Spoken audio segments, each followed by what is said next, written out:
Moving on now, even as it remains deeply embroiled in a war with Russia, Ukraine continues to fight a parallel battle, one against corruption.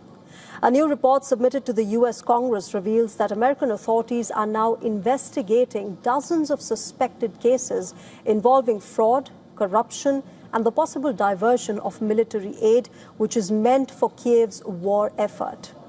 According to a joint report prepared by the Inspector General of the Pentagon, the U.S. State Department and USAID, as of March 31st, American authorities are currently handling 56 open investigations linked to financial assistance for Ukraine and the transfer of American-supplied weapons to third parties. The report also states that 13 investigations have already been closed, 4 cases have been referred to the U.S. Department of Justice, while another one has been handed over to a separate investigative agency. The document also states that American authorities working with Ukraine's National Anti-Corruption Bureau detained a Ukrainian corruption suspect hiding in the United States over allegations of abuse of office and document forgery.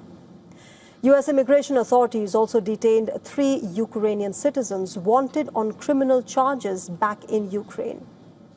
Since the Russia-Ukraine war broke out in February of 2020, various high-profile investigations and audits in Ukraine have uncovered major vulnerabilities in Ukraine's wartime supply chain, especially involving fraudulent procurement deals and missing military hardware.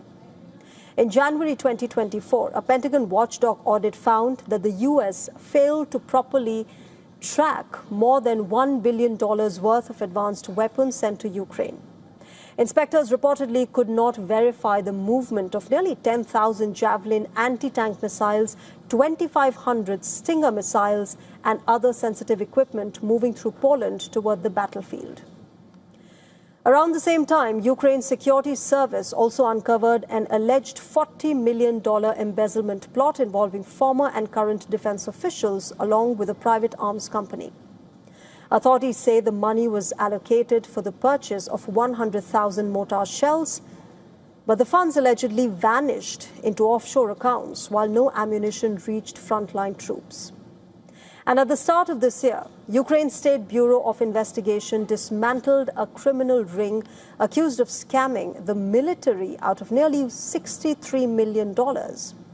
Investigators say the suspects received state funds to supply anti-personnel and anti-tank mines, but many of the weapons were either unusable or never delivered.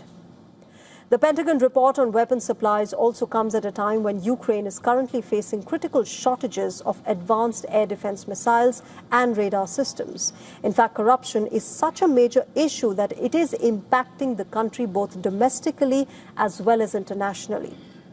An August 2025 Gallup poll found that 85% of Ukrainians believed that corruption remained widespread within their government.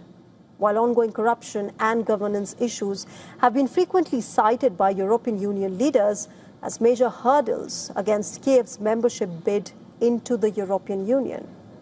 The corruption continues to plague Kiev, reaching even the highest powers of corridor. Remember, just last week, Andrei Yermak, the Ukrainian president, Volodymyr Zelensky's former advisor, once considered the second most powerful man in Ukraine, is now behind bars after Ukraine's anti-corruption court ordered his detention over money laundering allegations. American President Donald Trump is known for taking decisions as per his whims and fancies, keeping aside conventional logic.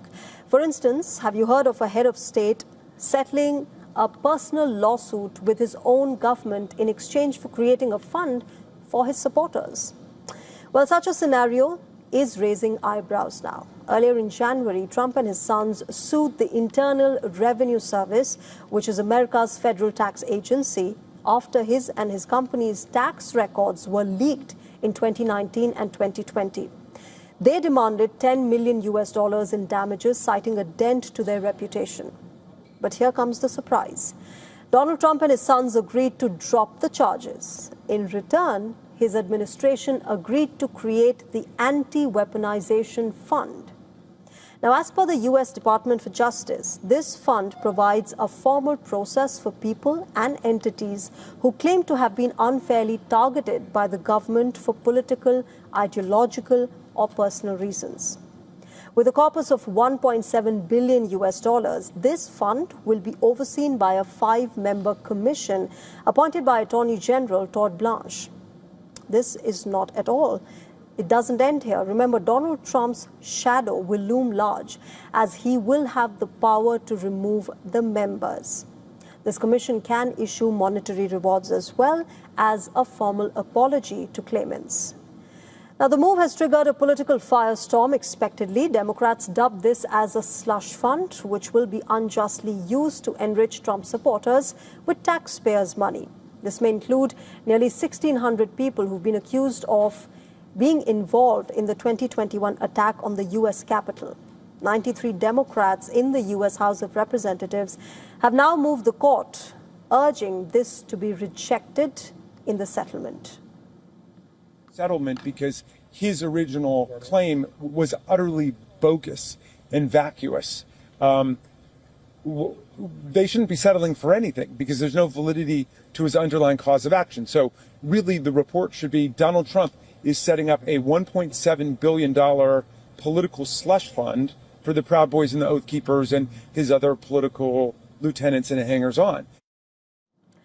Meanwhile, yet another move by Donald Trump has left everyone baffled. As per reports, the Trump administration will allow 10,000 more white South Africans into America in the current fiscal year, at a time when the refugee program remains cut off to people from almost every other country.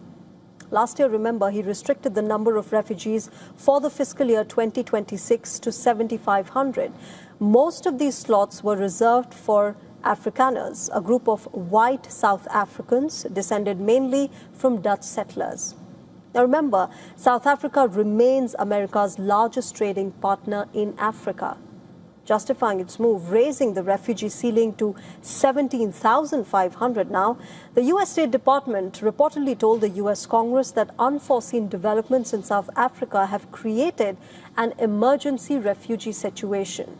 Previously, Donald Trump claimed that a genocide is taking place in South Africa, where white farmers are being brutally killed and their land is getting confiscated. However, critics have slammed this claim.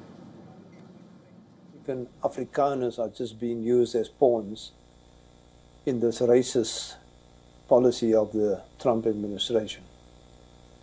There is, of course, proven over and over again that there's no genocide against white Afrikaners in South Africa. The majority of white Afrikaners in South Africa are living a happy, happy life. Now, in pursuance of his stance, Trump cut off aid to South Africa, boycotted last year's G20 summit in Johannesburg, and banned the country from attending any G20 meetings in US this year. South Africa's President Cyril Ramaphosa has reiterated that Donald Trump's claims are baseless.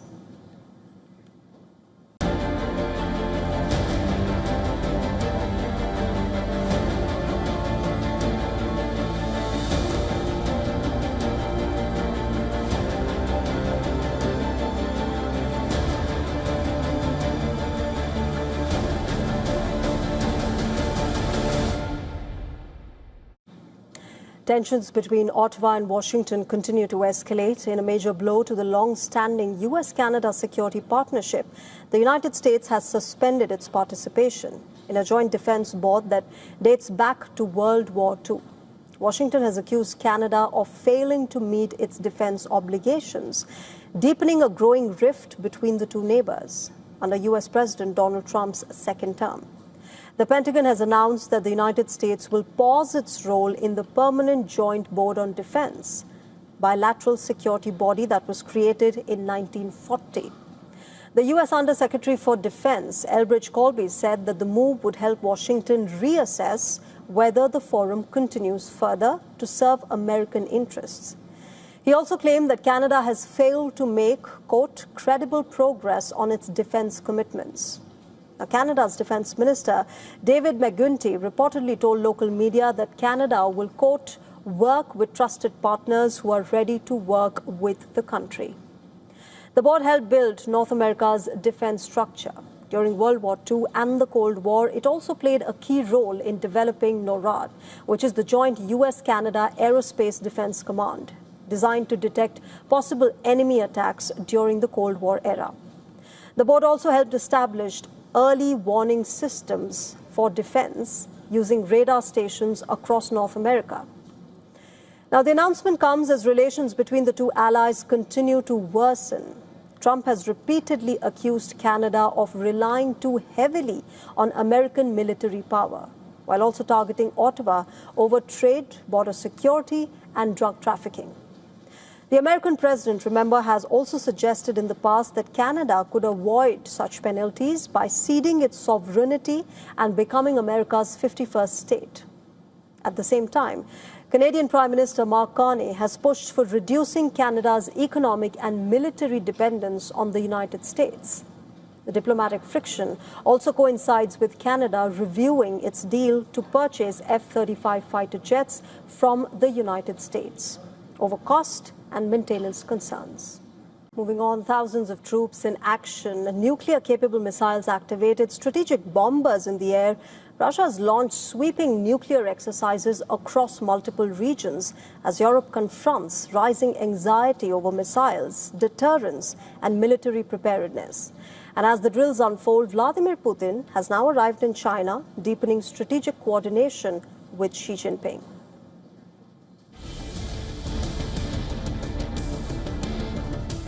Convoys of missile launchers rolled out. Strategic bombers prepared for launch. Nuclear submarines moved into operational positions. Russia began one of its largest nuclear readiness exercises in recent months.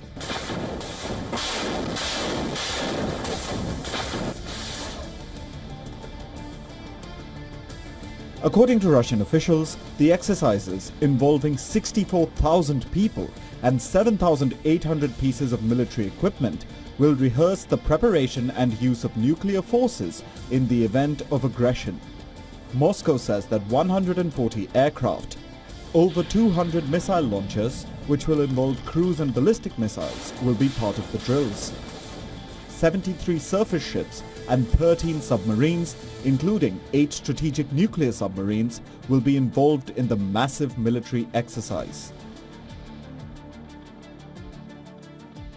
Russia's defense ministry says the operation is testing combat readiness, command coordination, and the reliability of the country's strategic nuclear forces under simulated combat conditions. Moscow's nuclear signaling has also steadily extended beyond Russia's own borders. The nuclear-capable Oreshnik missile has been stationed in Belarus, Moscow's closest military ally, whose territory borders NATO members Poland, Lithuania and Latvia. Belarus is also holding simultaneous nuclear drills. The Oreshnik is a Russian intermediate-range ballistic missile, first used in combat against Ukraine in November 2024, when it struck the city of Dnipro.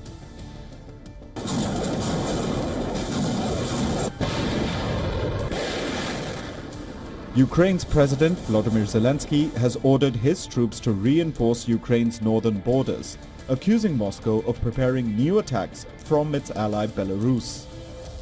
The accusations have been dismissed by the Kremlin.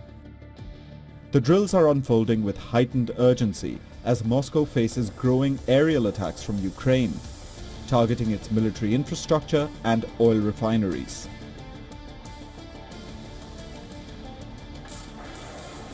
While Russian authorities insist that the exercise is planned and defensive in nature, the scale of the operation has raised concerns in the West. Bureau Report, WION, World is One.